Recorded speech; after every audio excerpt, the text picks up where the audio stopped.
Basta sobrang hirap ng walang tatay. Marami kaming pinagdaanan na hindi maganda sa buhay. Lumalaki kami na kami-kami lang. Yung pinaka nagustuhan ko talaga sa swap, 25 years kong hinintay si papa ko na makasama namin siya for good. Now, tinupad din ang swap.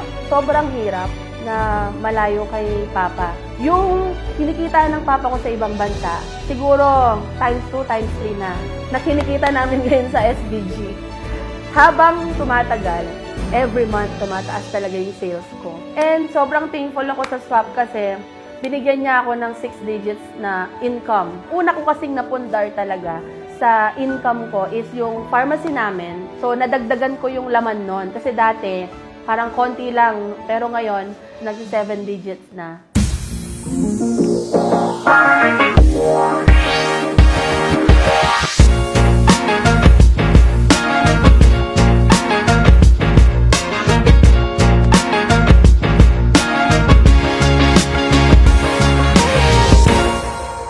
Hi, I'm Kate David, dating simpleng empleyado at ito ang aking swap success story. So, dati, ang work ko is marketing assistant. I was able to go around the Philippines na for free, tapos all expenses paid by the company. So, yung work ko kasi is sa agriculture siya nun. Nagre-research kami ng mga gulay, ganyan, mga tubo, corn, mga ganyan. Ang dami pa ring struggles kasi mas magastos. Kumbaga bilang isang marketing assistant, parang para sa akin, abunado pa ako dun sa travel na ginawa ko. Isa din sa mga struggles ko doon sa previous company ko is, para din akong OFW. 1 week, 2 weeks, ganyan, hindi mo nakakasama yung family mo. Kasi kailangan mo magstay sa Mindanao, kailangan mo magstay sa Visayas. Gustong-gusto ko nang umuwi, hindi ako makauwi. So parang masyado kong attached, namimiss ko yung mga kapatid ko. Lumaki kasi ako na malayo si papa ko, nasa ibang bansa siya. Kapag umuwi siya, yung sabik na sabik kami sa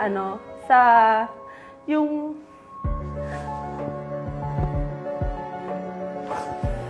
sorry.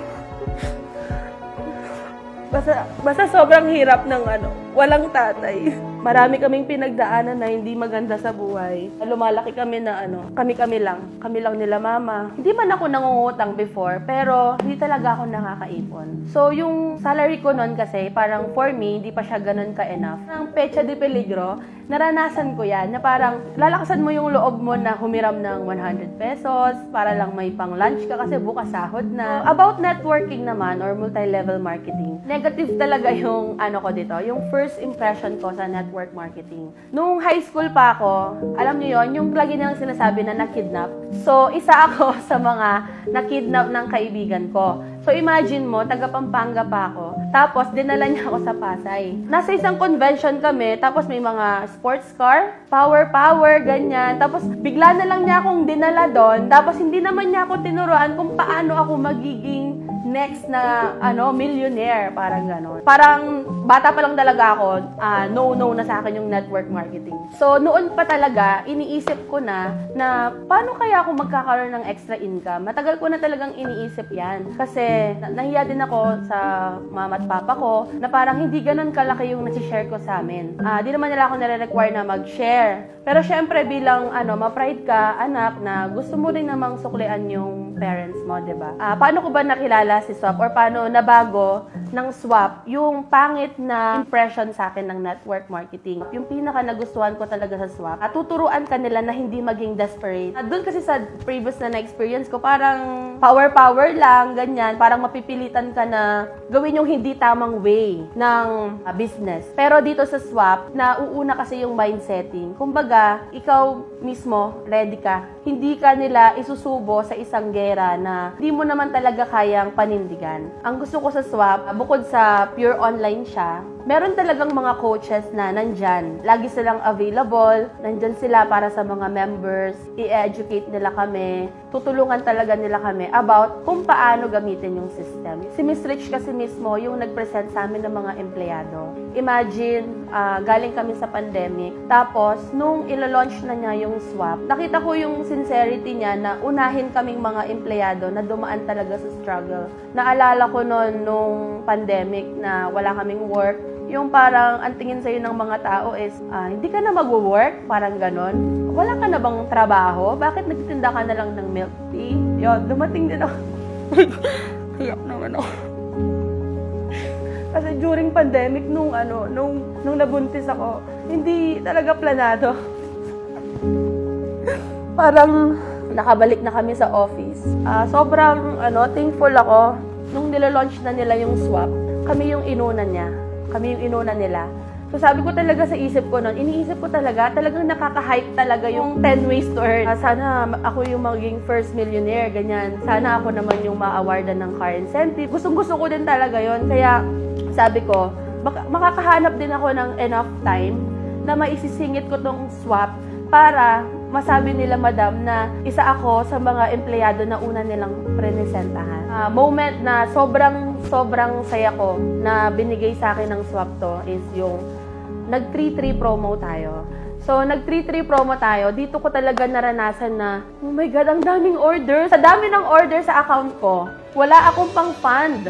Wala akong pang-fund kasi hindi naman ako ready financially eh. Tapos, naisipan ko nun, mangutang sa card.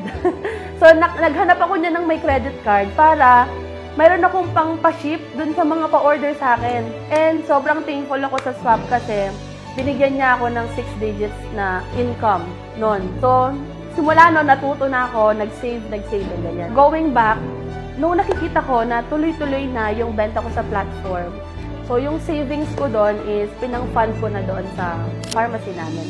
Kasi yung kapatid ko is a registered pharmacist, doon ko na pinang-fund yung income ko sa swap. Habang tumatagal, every month tumataas talaga yung sales ko. So, every month, doon naman ako, grabe, sobrang nakikita ko talaga yung progress ng shop. Hindi lang yung shop, pati yung pharmacy na rin mismo. Naging confident ako na aming magkapatid na wag na siyang paalisin kasi sobrang hirap na malayo kay Papa. Yung kinikita ng Papa ko sa ibang bansa, siguro times 2, times 3 na kinikita namin ngayon sa SBG. Di na talaga siya dapat umalis kasi sobra-sobra na yung tinulong sa amin ng Salveyo. Isa din siguro sa proudest moment ko is yung mabilan ko ng sasakyan yung kapatid ko. Sobrang saya lang nun sa feeling kasi syempre dati nung bata pa ako, pangarap ko din na magkaroon ng isang sasakyan. Kasi dati nung high school ako, ang service ko lang tricycle. Pero ngayon, lahat kami, mga sasakyan na, hindi na kami naiinitan. Ang una ko kasing napundar talaga sa income ko is yung pharmacy namin. So, nadagdagan ko yung laman nun. Kasi dati, parang konti lang yung worth ng laman. Pero ngayon, nag-7 digits na. Nag-start na din ako na unti-unti mag-renovate doon sa bahay namin. So, sobrang saya ko nung napagawa ko yung garahe namin. So, may maganda na kaming garahe, function hall. Kapag may mga event kami sa bahay, doon kami nag-celebrate. Sobrang dami talaga na bago ng swap sa buhay ko. Hindi ko na alam kung paano ko itutulong yung income ko. Inisip ko talaga agad kung sino yung mga kamag-anak ko na pwede kong bilhan ng bigas, ng kahit simpleng mga snacks lang. Ganun pala yung feeling ng papa ko before, na ang sarap magbigay. Na bukal sa loob mo, tapos may tao magpapasalamat sa'yo, yun yung pinakamasarap na feeling. Para sa mga katulad ko na merong family abroad, ganyan, may OFW kayo, maniwala lang kayo na darating din yung panahon na makakasama mo din sila. Makakauwi din si nanay, makakauwi din si tatay. 25 years kong hinintay si papa ko na makasama namin siya for good. Now, tinupad din ang swap. Huwag kayong mawalan ng pag-asa. Yung swap talaga is a life-changing talaga siya. Bakit naman kami? Binago talaga ng swap yung buhay namin. Hindi lang sa finances, pati na rin siguro yung willingness namin na i-share yung knowledge namin para matulungan din namin yung mga taong nasa paligid namin through Salveyo Barley Girl. So we would like to call on Coach Kate. She's going to have a brand new Nissan Terra.